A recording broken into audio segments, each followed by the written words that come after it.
La dénutrition, il faut savoir que c'est un problème de santé publique à l'échelle nationale et même à l'échelle mondiale. En France, ça concerne 2 millions de personnes, environ 30 à 40% des patients hospitalisés.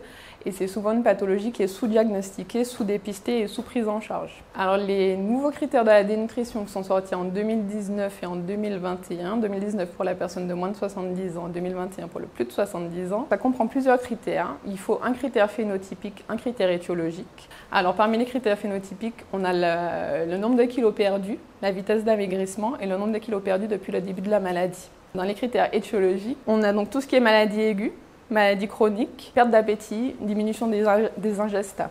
Alors la partie la plus importante, ça reste toujours le dépistage, parce que comme je vous disais, c'est vraiment une pathologie qui est sous-diagnostiquée, sous-dépistée. Donc il y a plusieurs niveaux de prise en charge en fonction de la sévérité de la dénutrition qui a été dépistée.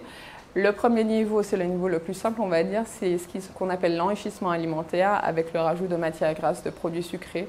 Globalement, tout ce qu'on déconseille à la personne en bonne santé, on va dire, on essaye de l'enrichir chez la personne dénutrie pour augmenter la ration calorique et favoriser la reprise de poids. Le niveau suivant, c'est ce qu'on appelle les CNO, donc c'est les compléments nutritionnels oraux, c'est rajouter des petits produits enrichis en protéines et en calories pour favoriser encore une fois la prise de poids.